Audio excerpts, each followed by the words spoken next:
All right, young man, can you introduce yourself? Yeah, I'm Lou Borchard. I'm a senior here at University of Wisconsin-Eau Claire. I am a Broadfield Social Studies education major with an emphasis in history. I'm also a member of the Blue Gold Wrestling team, where I am a team captain and will be the varsity 197 pounder this season. Okay. And Clint Eastwood is my favorite actor. Very cool. Okay, before we did this interview, you ranked the dimensions of fitness, and I noticed that number 2 was intellectual. Can you go into detail with that? Yeah, I feel like obviously since we are here at college, one of your number one priorities is obviously going to be school, and that goes with your intellectual wellness, obviously. I feel, and I've always felt that doing well in school is very important to my future and what I want to do. Ever since I've been young, my family has put a lot of emphasis on doing very well in school, and I've continued that in college. And it's always my goal to do the best I can. If straight A's are a possibility, that's what I'm going to get. And I just don't settle for less than my best in the classroom. All right. So what exactly is your SMART goal? My SMART goal for this season, this school year, I'd say in general, one thing that I really thought about at the end of last year was becoming an academic All-American for the team.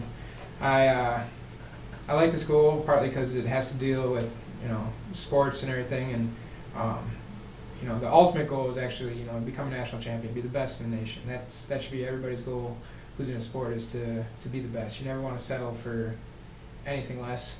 But the fact that academic All-American also includes the classroom portion of that, it just looks good, and it shows that you're dedicated to more than just your sport, that you're dedicated fully to your academics and to your sport, and that you're willing to do both and excel at both of them. So I feel like that'd be a pretty big honor to say at the end of the season, Lou Borchard, academic All-American. Yeah, that's my dream too. So how could we help you with this goal? Well, I feel like motivation initially has to come internally from that person. Obviously, you're not going to achieve a goal unless you yourself really want that goal and are committed to achieving that goal.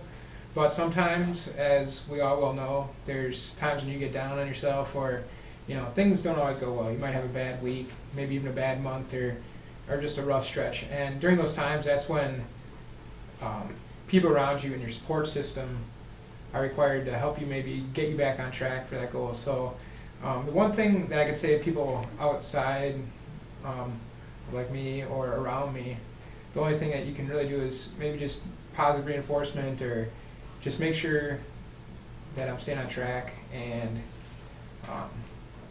just show that you care, and make sure that I don't lose sight of that goal. Okay. Earlier in the interview, you said that ultimately your goal is to become a national champ.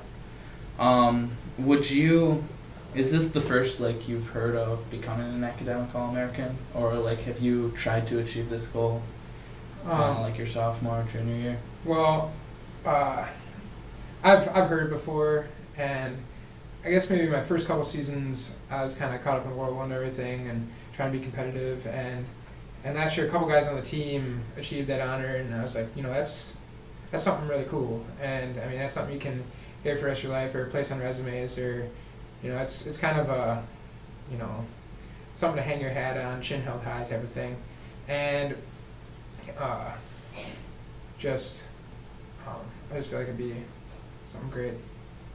Okay. Do you feel pressured by others to achieve this goal, or do you feel more motivated by your teammates? I don't feel really a pressure, so much. I feel pretty motivated. Like going into workouts, seeing pretty much everybody on the team busting a hump, working hard, and I'm just like, those guys are working hard for their goals, and I got to work hard for mine. And it's the pressure, I would say, comes from, not wanting to let yourself down, and in return not wanting to let your team down. That's my goal. I want to achieve it, and in my strive to achieve it, I'm gonna do the best for my team. And if I don't achieve that goal, I'm gonna feel like I let down myself and probably ultimately let down my team because I didn't live up to my own expectations and probably didn't wrestle as good as I had hoped to in helping the team effort. Okay, cool. Let's take a blast in the past and tell me how you got involved in wrestling. Wrestling, I was just a wee little kindergartner in Auburndale, Wisconsin, actually, and they sent out like a letter. They had a little meeting. I can't remember exactly what it was, and it's like, oh, get involved with wrestling, and it'd be a great time, and I just remember, like when you're a little kid, all you think of is like Hulk Hogan or something, and you think you're gonna be body slamming kids, and so I thought it'd be that, and initially, so I got involved with youth wrestling as a kindergartner, and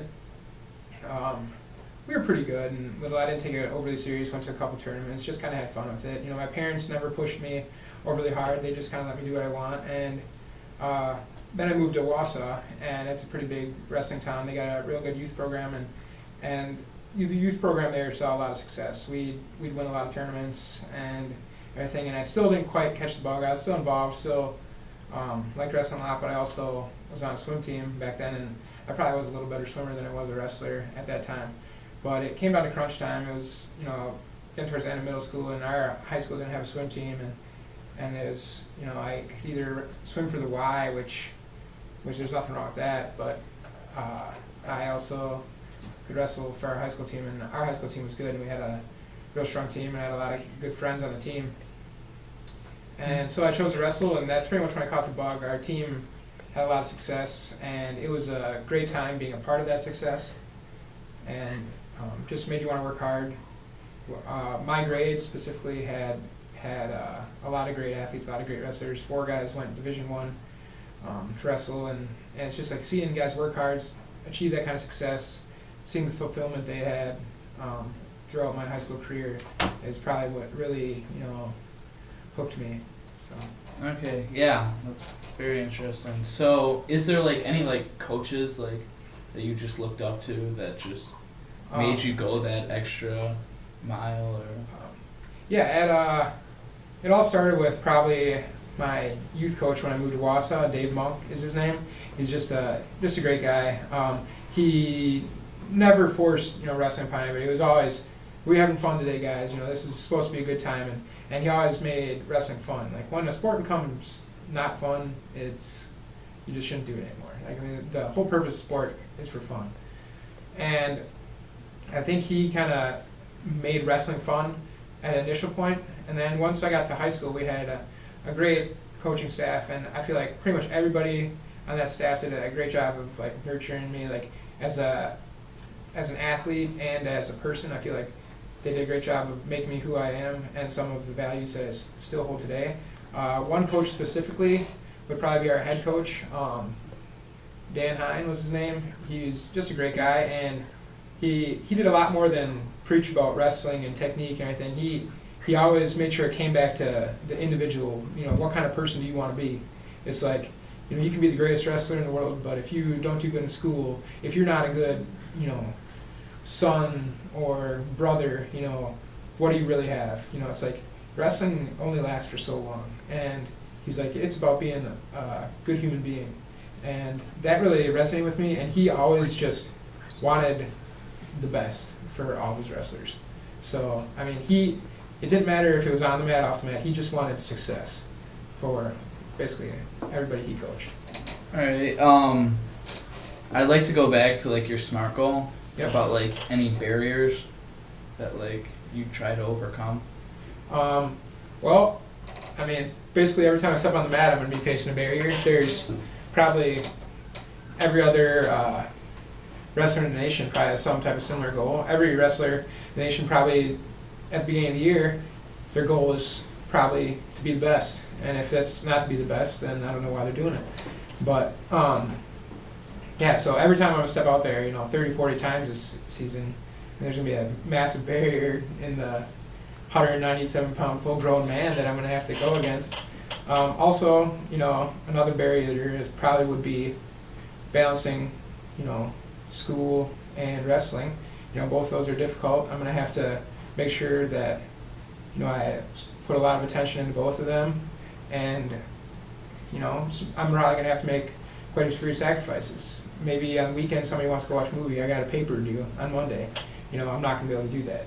It's, you know, somebody's gonna text me, hey, or Chad, do you want to go out drinking this weekend or something? It's like, no, it's wrestling season. You know, you can't break training.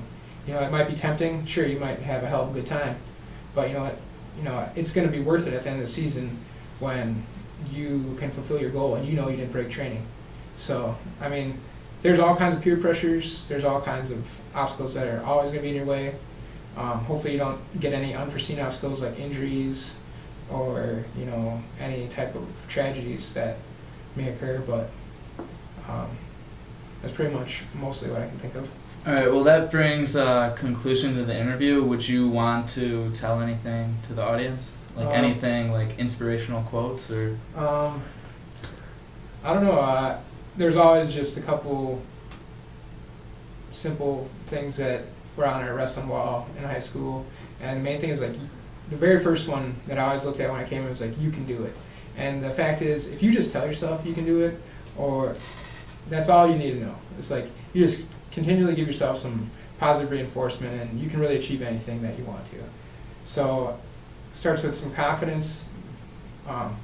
Making yourself believe in yourself is a very powerful thing. So if you feel you can do it, you probably will. All right. Thanks for your time. No problem.